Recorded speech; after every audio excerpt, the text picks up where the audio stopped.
Today I want to talk about vocabulary retention. Now, vocabulary retention is what you're going to do to actually remember the vocabulary that you got. Now, in my previous video, which I'll link to on the screen, I showed you how you can get a ton of vocabulary to learn, but now I'm going to show you what I'm doing every day to get 30 words into my brain.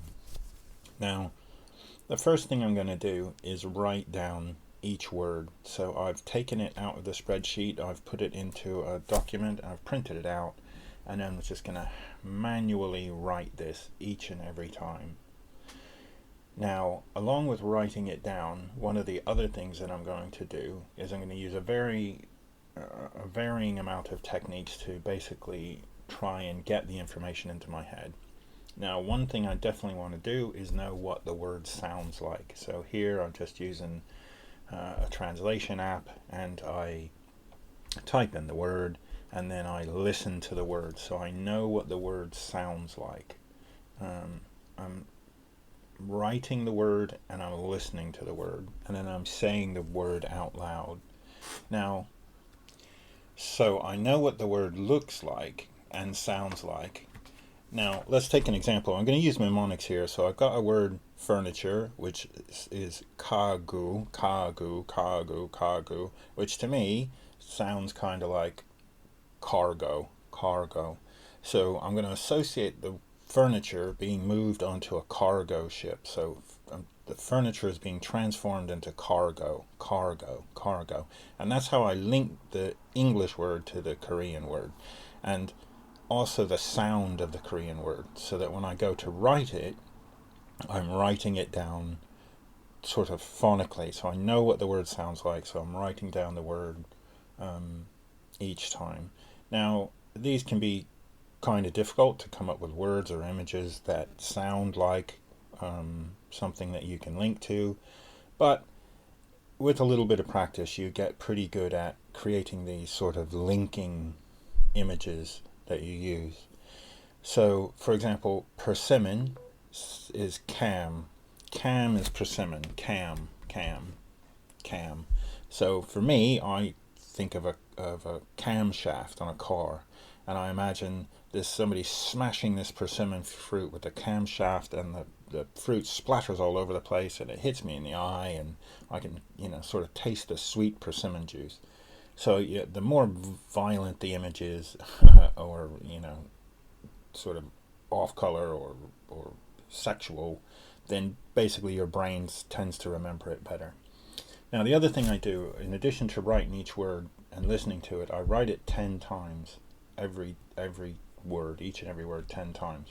But I also write the word backwards, so that I'm paying attention to each and every letter that I'm writing. So I'll write it down the first couple times, and then I'll make sure I write it down backwards so that I'm focused on the letters that I'm using, and then I carry on writing it. Now, another thing that I do is something called free association. So free association is something that I would do after writing down all of the words and writing them down a number of times and writing them down backwards and creating the mnemonic images. Then I actually put away all of the reference material and stuff I've got, and I sit there with a blank piece of paper and I try and remember all of the words and their translation. So I sit there and I try and write down the 30 words in English, and then I try and write the Korean equivalent, or sometimes I'll remember the Korean and I'll write down the Korean and then put the English translation afterward. But free association is really useful because it forces you to remember, and you don't have any aids or crutches, or it's not like a flashcard. There's no hints, there's none of that. You sort of have to just remember it. Now, another useful thing to do while you're sat here writing is to create sample sentences. And obviously the more vocabulary you know, the easier it is to create sample sentences. But writing sample sentences and seeing it in context is really, really useful. Now, another thing that you might want to do, in addition to creating sample sentences, if you're doing what I'm doing and getting the words you're memorizing from an article or a book or whatever, then go and read that book or article, because then you again see the thing in context. And then the other thing to do is to quiz yourself. So fold the paper, the reference paper in half, and then quiz yourself. Like write down all of the, so you're looking at the English, write down the Korean. If you're looking at the Korean, write down the English. So you do native language to target language quizzes, and then do target language to native language quizzes. But you write this all down, and then usually you can memorize almost all 30 words relatively, well, not quickly, about an hour or two, but you can get through the list pretty quickly. Now, the other thing you want to do is you then need to quiz yourself the next day. So the next day, try and remember all of the words from the previous day and write them down. So this is pretty much all you need, really, to start to retain the vocabulary that you want to learn. You just need to get it on a piece of paper, and then using lots and lots of paper, write it, listen to it, and basically use it as much as you can. Create mnemonic tricks to help you remember it. Do a lot of free association, because free association is probably more helpful than just about any other memory technique. And then finally, when I finish this for the day and I've tested myself, etc., I actually take the set of words and I put them into my Anki deck, because I'm going to review them daily after that.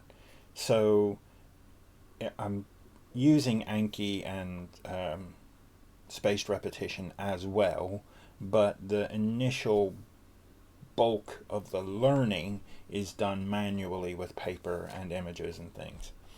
So, I mean, that's how I'm doing it. So I thought I'd just add a bit to the other vocabulary video. If you do like this sort of thing, please press the like button. It does help out quite a bit. Just hit like and that's it. You don't even need to subscribe, but if you would like to subscribe, that would be brilliant as well. If you have any other tips for learning vocabulary, a lot of vocabulary in a short time, please put them in the comments, because I could definitely use any advice, and I really would like to pass that on to as many people as I can, and help as many people as I can, but also help myself. So if you know of any tricks or tips that I haven't covered here, let me know. I'll be glad to hear them. Alright, thanks a lot. Thanks for listening. Have a good day.